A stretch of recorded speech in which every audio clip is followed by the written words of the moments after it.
मुंबई के बोरीवली पश्चिम बोरीवली विधानसभा के विधायक सुनील राणे द्वारा गोराई आदिवासी पाड़ा मोटी डोंगरी के एक आदिवासी महिला जानकू देवी को आमदार निधि से घर बनाकर दिया गया। सुनील राणे ने आदिवासी महिला को आदिवासी दिवस के दिन वादा किया था कि जल्द ही आपको घर बना के दिया जाएगा। इस वादे को पूर्ति करते हुए आज आमदार सुनील राणे द्वारा घर बनाकर जानकू देवी को सुपुर्द किया गया। घर मिलने के बाद आदिवासी महिला का खुशी का ठिकाना नहीं रहा। आदिवासी महिला की आंखों में आंसू छलक आए। प्रधानमंत्री नरेंद्र मोदी जी की परिकल्पना अंत्योदय तक यानी आखिरी व्यक्ति तक पहुंचना की परिकल्पना को पूरा करते हुए इस कार्य को पूरा किया गया। यही नहीं, आमदार सुनील राणे ने कहा कि गोराई में जो 8 आदिवासी पाड़े हैं सभी आदिवासी पाड़ों में घर बनाकर दिया जाएगा। इस कार्यक्रम में आदिवासी पाड़े में भारी संख्या में बीजेपी के कार्यकर्ता मौजूद थे।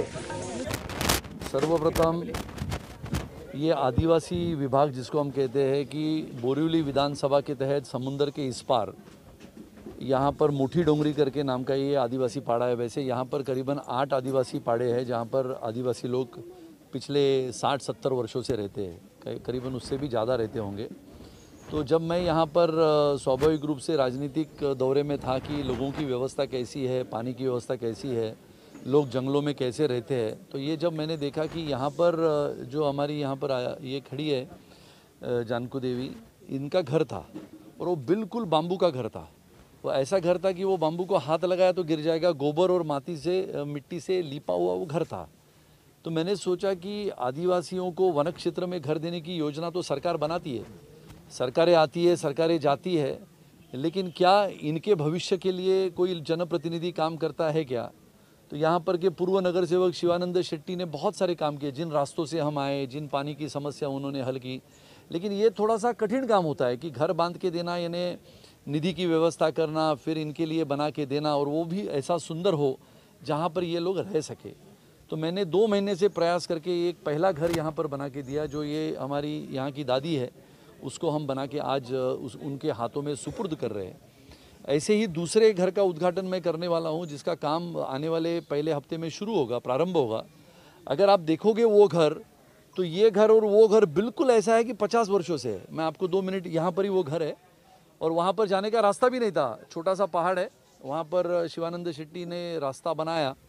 ऐसे समय में ये लोग जंगलों में रहते हैं, बिल्कुल सरकार इनकी तरफ आती है नहीं आती है, लेकिन ये अपने लिए दुआ करते रहते हैं कि ये देश आगे बढ़े। आदरणीय प्रधानमंत्री श्री नरेंद्र मोदी जी का मैं आभार व्यक्त करता हूँ, अभिनंदन करता हूँ उनका, कि उन्होंने जो एक पहल सुलझाने की कोशिश की कि 2022 तक चाहे वो जंगलों में हो, चाहे झुग्गी झोपड़पट्टी में हो, उनको घर मिले। और वो प्रयास अगर हमारे देश के प्रधानमंत्री करते तो हम तो एक स्वाभाविक रूप से कार्यकर्ता है, तो हमने भी जंगलों में जाके ऐसे लोगों को खोज निकाला जिनका रहना इतना दुर्गम स्थिति में है कि आप लोग विचार करोगे तो आज देखो इनके चेहरे पे खुशी है कि ये घर मिला। न बल्कि बैंकों के दरवाजे खटखटाने पड़े, ना लोगों के दरवाजे पे जाना पड़ा और पैसे मांग के घर बनाना, ऐसा नहीं है, बल्कि ये आदरणीय प्रधानमंत्री जी की योजना के तहत एक लोक प्रतिनिधि इस नाते हमने ये घर बना के इनको आज उसको सुपुर्द करने वाले। सर, जिस घर का आप जिक्र कर रहे हैं वो घर किसके फंड से बनाया गया है, कितने में बनाया गया, कितने दिनों में बनाया गया, बताइए। ये घर जो आज का बनाया वो हमारा जो म्हाडा का फंड आता है उसमें से बनाया गया। उसके लागत की निधि कितनी हुई, कैसे हुई, वो अभी उसका हिसाब करेंगे, क्योंकि ये योजना है, ये एक घर की योजना नहीं है। बिल्कुल यहाँ पर एक जामदार पाड़ा करके इलाका है, बिल्कुल पहाड़ पे इलाका है, करीबन 70-72 आदिवासी वहाँ पर रहते हैं। ऐसे बहुत सारे आदिवासी जो बाम्बू के घर में पिछले 60-70 वर्षों से रहते, उनके लिए ये योजना हम बना रहे हैं।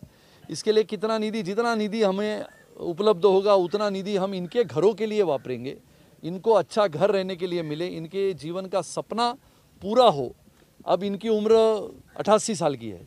आप विचार करो, इनको आप पूछोगे तो करीबन 60-70 सालों से यहाँ पर रह रहे हैं। इनके जीवन में बदलाव आएगा क्या? तो निश्चित रूप से आएगा।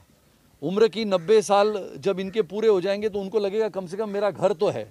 और ये मुझे लगता है हम सब कार्यकर्ताओं ने मिलके एक सीख हासिल की है आदरणीय प्रधानमंत्री जी के माध्यम से, और ये घर हम इनको देने वाले हैं। आगे और सारे घर हम बनाएंगे और आदिवासियों को वन क्षेत्र में, जंगल में रहते हुए भी ये एहसास होगा कि देश का नेता ऐसा है जो प्रधानमंत्री के रूप में अपने कार्यकर्ताओं को कहता है कि जिसकी बात हम करते हैं अंत्योदय, यानी गरीबों को आखिरी स्तर तक मदद करना, और मुझे लगता है ये लक्ष्य हम पूरा करेंगे। जुन्या पोरांनी इडीच्या पिढी गेली त्यातपर्यंत मी हे घर एक जाग्यामध्ये, इकडे पक्क जंगल होते, इकडे कोला आडत काय करत, तर मी 2 मुलांना टाकूनचे नाही गेलो कुठे नाही एक टायमाला खाया भेटला तर मग कडू कांदाच्या बोली करायच्या ना मुलांना खाया घालायचं आता काय करू मुला लढते नाही खायला दे मग कडू कांदाच्या बोली करायच्या लखाडीमध्ये त्या काढून ना करायच्या ना थोडा वेळ भिजत करायच्या ना मग थोडे टायमान मग हे करायचे ना पोरांना शिजवून द्यायचे इकडे आपल्या शेतामध्ये कौला होते ना लोकांचे तर मग कौला आणायचं ना मग ते कौल्याची जो हळदीची बुकी टाकायची ना त्याचं आंबट बनवायचं ना मग ते ओलीमध्ये काढून ना माझी मुलं खायला आता घर भेटले नवीन कसं वाटत आता माना दिला साहेबांकडून धन्यवाद कोण दिलं तुम्हाला आता माना हे साहेब रेला उभा परमेश्वरा देवा माझे नाव तर माहिती आहे. माना नाव नाही ठीक आहे राणे साहेबांनी आम्हाला घर दिलं त्याचे आभार मानतो आम्ही आम्हाला फार चांगलं घर दिलं नाव काय आहे साहेबांचं? सुनील राणा साहेब क्या आपने कभी कल्पना की थी कि इस तरह से कोई घर आपको इतनी दूर से आके देगा नाही देगा कोण नाही चांगला जाम चांगलं खुश मनात आहेत आम्ही ठीक है अगर आप ये वीडियो YouTube पर देख रहे हैं तो हमारे चैनल को सब्सक्राइब करें और बेल आइकन को दबाना ना भूलें। अगर आप Facebook पर ये वीडियो देख रहे हैं तो हमारे पेज को लाइक करें।